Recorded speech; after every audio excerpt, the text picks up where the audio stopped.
Well, this is the end of day 2 of Learning Solutions. I had a really amazing, fantastic day, lots of great sessions that I'm here to tell you about now.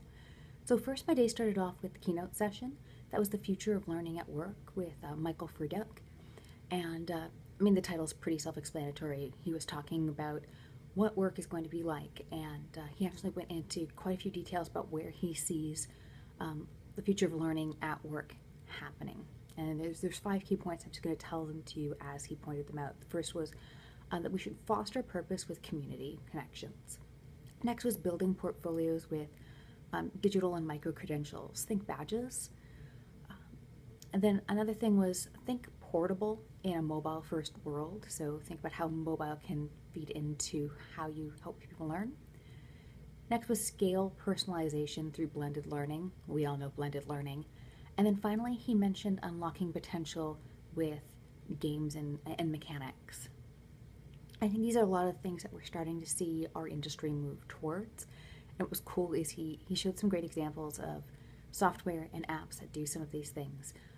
One that I thought was really pretty cool and that 7-year-old Bianca would have loved was there was a field trip app he talked about, and some other people on Twitter mentioned that there's more than one, where people in the app have put together additional activities you can do at field trip locations like museums and natural, historical monuments and what have you.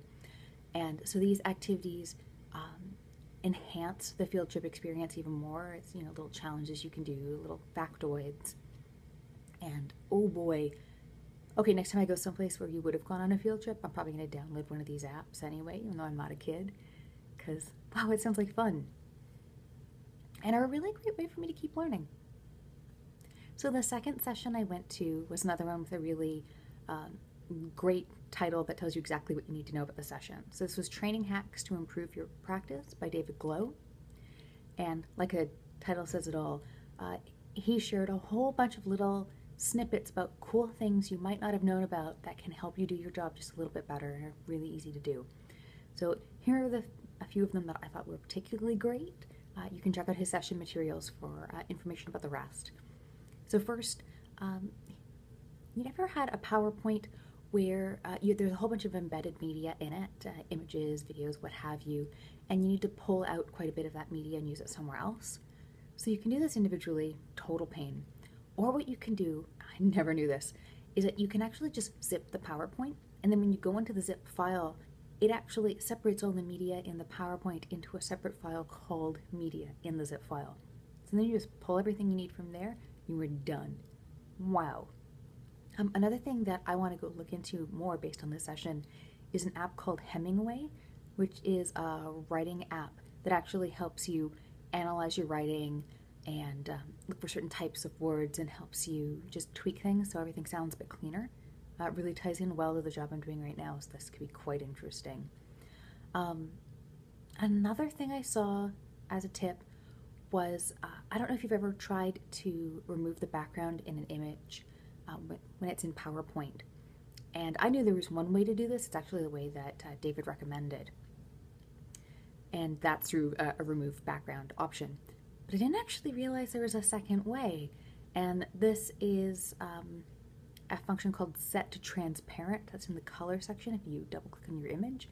And that's another way to remove a background, although not as quick, but I can see a lot of circumstances where that would actually work perfectly for me. So cool to know I have 2 options, not just one.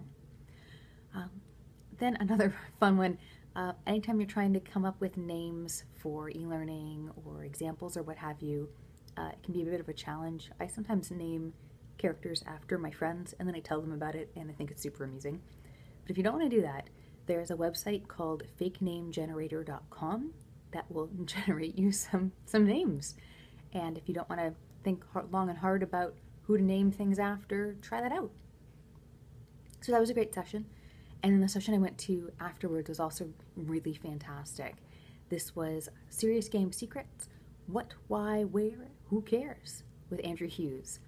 And I'm a really big, huge gamer. You might know this about me. I've even done talks on gaming and simulations. So this is a really fun way for me to find out more about what someone who does serious games for a living has to say about serious games. Really enjoyed this. I feel like Andrew is incredibly knowledgeable about not just how games work and how game development works, but how you have to think about game development slightly differently when you're doing serious games, and how serious games need to, fun's part of it, but the key thing is that you're also meeting learning objectives with the serious game. Because if it's just fun, but it isn't doing a good job of meeting learning objectives, it's not actually going to help you no matter how much money you throw at it. Anyone who's ever played Oregon Trail, you know this. It was used as edutainment back when I was in school, and people were hoping it would teach people things. Kind of fun resource management game, but didn't actually teach you much about traveling out to the West. It's a cautionary tale. There was one thing that I did really take away from the session that's going to help my conversations about serious games in the future, and it was talking about how the game progresses and different options for that. So the two most common game progressions are linear, everyone follows the same path, or branched. Different decision points mean that a different journey can take place, and it can end up in a whole bunch of different endings. So those are two good options. Both of them have value in certain situations. The thing with branched is because you're creating brand new story paths for each decision, you end up with many, many, many, many branches and many, many, many, many endings, which can be resource intensive to produce. So Andrew mentioned a few other options that still make the player feel like they have sort of autonomy in the game, but are less time intensive to produce. So the first was parallel gameplay, and this is branching where some of the branches collapse back into other branches. So it's not every single decision leads to brand new branches. It leads to some new branches, some tying into other branches. And that's something that I've actually used before, and it's, as long as you can keep track of all the things branching into each other, it is much more efficient to produce. Then there's threaded gameplay, and so threaded gameplay was multiple starting points that slowly kind of narrowed down into just a few smaller number of endings. And so that still feels like you have a lot of choice, particularly at the beginning, even though there aren't a ton of endings to choose from, but you still feel like you had choice. And then finally, he mentioned dynamic object-oriented gameplay, which sounds like a crazy big fancy term. Essentially what this actually is games in little mini modules, and so within each little module there's its own sort of game flow, but it's not but you can manage it really easily because it's just happening in a little tiny module, and then at the end of that module you finish it off, and then each module is sort of its own little island and they're interconnected. But if you have like even full out branching in a mini module, you can manage that because it's just so many less decision points. So lots of cool game stuff. And the last thing that he mentioned, and I will completely second this, is if you want to know more about games, what you really need to just do is go out and play games. It'll teach you so much about what you need to know. And now with there being such a broad variety of games out there, there's actually a game out there for everyone. You just have to find it. So if Call of Duty isn't your thing, or Candy Crush isn't your thing, there's some other type of game that probably is. Seriously, if you want to shoot me a message on Twitter because you don't know what your game is, I will find you a game. So I was supposed to go to another session right afterwards, but I'm going to admit I got super exhausted, so I took a break. It was a good idea. Had a brownie, had a can of Coke, got me through the rest of the day. And then I finished off with another fantastic session. This was Project Paramedic, Tools and Resources to Resuscitate Your Project with Colleen Sun Lee. And this was a project management session, but pretty much geared towards people who are instructional designers and then also project managers. And that we aren't project managers by trade. In fact, quite a lot of people who are instructional designers aren't actually instructional designers originally. And so this is a whole other thing we have to take on, but because the role of instructional designer is so complex now, sometimes project management is really one of the multitude of hats that we have to wear. So one of the things she did, and I'd recommend checking out her session materials, is she gave us some charts and check sheets that we could use to pinpoint the source of problems, and then identify project management software features that could help us, and then use that information to inform what sort of project management software we should pick. And this ties into her idea that there's not one project management software that's right for every single project or every single person.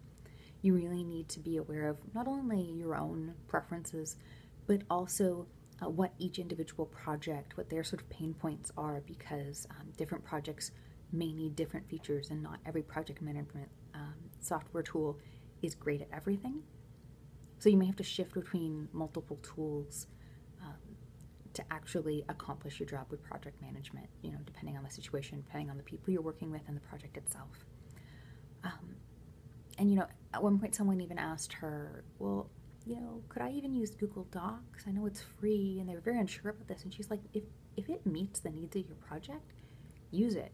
It doesn't have to be expensive, doesn't have to be called project management software, as long as it does the project management tasks you need and solves for your pain points. So, a really jam-packed day.